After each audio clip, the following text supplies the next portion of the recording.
ខ្លះដែលមានបញ្ហាទល់លាមកក្នុងកំឡុងពេលដែលមានដីពុះខ្ញុំគិតថា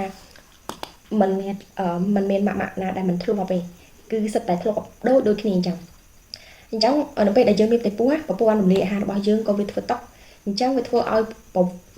ពវៀនរបស់យើងហ្នឹងក៏វាអត់ស្រួលដែរចាអញ្ចឹងវាធ្វើឲ្យបងប្អូនមានបញ្ហាពិបាកក្នុងការបត់ជើងមែនតើ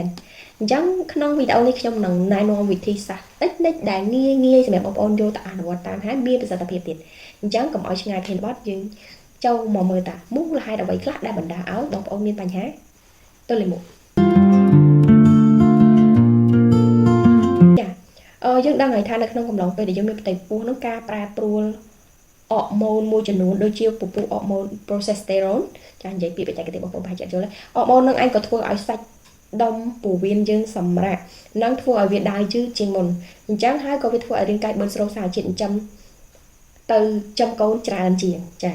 ហើយទី2ការសម្ពាធរបស់ស្បូនបងប្អូនដឹងហើយនៅត្រីមាសទី3ពុះវាធំមែនតើអញ្ចឹងវាធ្វើឲ្យសង្កត់នៅពោះវៀនធំរបស់យើងអញ្ចឹងធ្វើឲ្យការបញ្ចេញចោលលាមករបស់យើងនឹងក៏វាពិបាកចេញដែរណាអញ្ចឹងហើយទី3ជាដៃចាការប្រើប្រាស់ថ្នាំជាដៃគឺធ្វើឲ្យបងប្អូនមានបញ្ហាទល់លាមកដូចគ្នាដែរអានេះជាមូលហេតុធំ3ដែលបណ្ដាលឲ្យទល់លាមកអញ្ចឹងតើគួរដោះស្រាយមិនចាបើសិនជាមិនរកដំណោះស្រាយទេបញ្ហាឬដុសបាតហ្នឹងនឹងមកជាមួយគ្នាដែរដំណោះស្រាយអត់មានអីពិបាកទេទី1បងប្អូនដើម្បីឲ្យពវៀនបងប្អូនត្រឡប់មកល្អវិញបងប្អូនអាចសាកល្បងវិធីសាស្ត្រប្រហែលនេះទី1បងប្អូនគួរតែព្យាយាមញ៉ាំពពុះ fiber ឲ្យបានច្រើននេះតិចដល់ fiber នឹងជាស្អីណាបងប្អូនអាហារដែលមានជាតិ fiber ដូចជាពពុះបន្លែបៃតងណោះញ៉ាំល្ហុងទុំឬមួយក៏ទឹកបន្លែនិយាយទៅពពុះបន្លែទាំងអស់បងប្អូនអាចញ៉ាំបានចេកទុំឬមួយក៏បន្លែបៃតងចា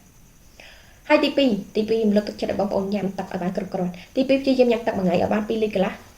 ទៅ3លីត្រ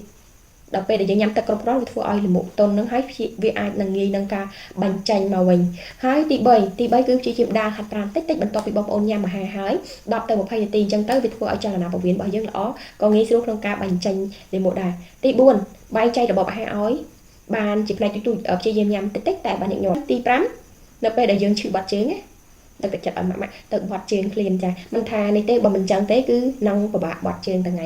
ទៅពេលក្រោយអញ្ចឹងឈឺបាត់ជើងឃ្លានស្ទុះស្ទះរូតទៅរកកន្លែងបាត់ជើងឃ្លានចាហើយមួយទៀតចំណុចសំខាន់ដែរការដែលយើងឈឺពោះទល់លាមកបើសិនជាយើងមានបញ្ហាបោកផ្សំជាមួយនឹងការឈឺខ្លាំងខុសធម្មតាមានក្អួតឬមួយក៏មានធ្លាក់ឈាមតាមទ្វារមាសលើកទឹកចិត្តឲ្យបងប្អូនទៅជួបគ្រូពេទ្យចាទៅជួបគ្រូពេទ្យភ្លាមទៅព្រោះវាអាចនឹងមានបញ្ហាអីផ្សេងទៀតចា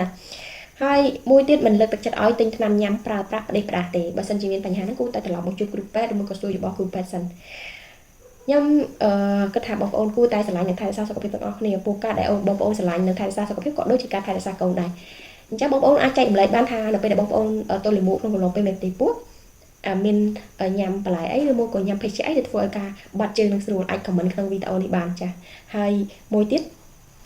ជួយ share មកផងនឹងជួបគ្នាក្នុងវីដេអូក្រោយទៀតអរគុណ